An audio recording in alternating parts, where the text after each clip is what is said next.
If you have ever wondered what happens after you've clicked and placed an order on Amazon, take a look.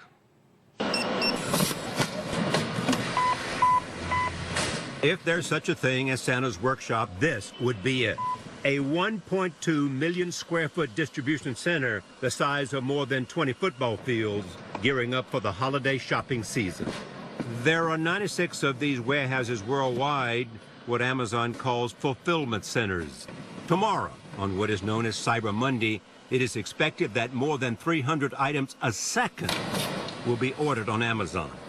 If you go back in time 18 years, I was driving the packages to the post office myself, and we were very primitive. The internet is... Jeff Bezos is the founder and CEO of Amazon with an estimated worth of at least $25 billion. He sold his first book on Amazon in another era, back in 1995. Part of what Amazon customers expect. Yes. We want it now. Yes. What's happening at the fulfillment centers that have made that possible? The secret is we're on our 7th generation of fulfillment centers, and we have gotten better every time. When I was driving the packages myself, one of my visualizations of success is that we might one day be big enough that we could afford a forklift. You've got forklifts. We've got forklifts. There is very little Amazon doesn't have. Right now, we're really in the center of what is the physical manifestation of Earth's biggest selection. Amazon Vice President Dave Clark showed us how the process begins. After the products arrive into the building, they are immediately scanned.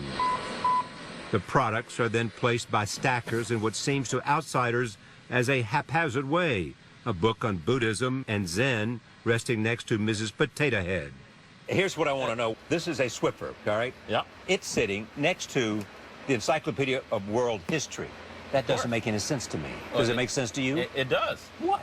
Because those two things, if you look at how these items fit in the bin, Yeah. Oh. they're optimized for utilizing the available space. Oh, I see. And we have computers and algorithmic work that tells people the areas of the building that have the most space to put product in that's coming in at that time.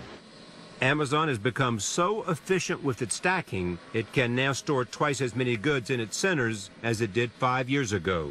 Anything you want on Earth, you're going to get from us. Anything you want on Earth, you're going to get for us. That's where we're headed, I believe.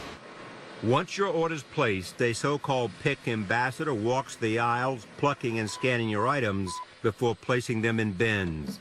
Those bins eventually wind up in front of a packer who knows exactly how big of a box to use based on the weight and amount of items. But during our visit to Amazon's campus in Seattle, Bezos kept telling us that he did have a big surprise, something he wanted to unveil for the first time. Let me show you something. Oh, man. Oh, my God. These are octocopters. Yeah. These are effectively drones, but there's no reason that they can't be used as delivery vehicles. Take a look up here so I can show you how it works. All right. We're talking about delivery here. We're talking about delivery. So there's an item going into the vehicle. I know this looks like science fiction. It's not. Wow. This is early. This is still years away. Drops the package. There's the You package. come and get your package. And we can do half-hour delivery. Half-hour delivery. Half-hour delivery. And we can carry objects, we think, up to 5 pounds, which covers 86% of the items that we deliver. And what is the range between the fulfillment center and where you can do this within 30 minutes? These generations of vehicles, it could be a 10-mile radius from a fulfillment center. So in urban areas, you could actually cover very significant portions of the population. And so it won't work for everything. You know, we're not going to deliver kayaks or table saws this way. Right. These are electric motors, so this is all electric. It's very green. It's better than driving trucks around. This is all an R&D project. With drones, there's somebody sitting somewhere in front of a screen. Not these. These are autonomous. So you give them instructions of which GPS coordinates to go to, and they take off and they fly to those GPS coordinates. What's the hardest challenge in making this happen? The hard part here is putting in all the redundancy, all the reliability, all the systems you need to say, look, this thing can't land on somebody's head while they're walking around their neighborhood. That's not good. That's not good. You know, I don't want anybody to think this is just around the corner. This is years of additional work from this point. But years means 5, 10. I'm an optimist, Charlie. Yeah. I know it can't be before 2015 because that's the earliest that we could get the rules from the FAA. My guess is that's probably a little optimistic, but could it be, you know, 4 or 5 years? I think so. It will work, and it will happen, and it's going to be a lot of fun. With the drones possibly taking flight in the not-too-distant future, Amazon is raising the stakes in the race for faster delivery. Jeff Bezos believes the company has no choice.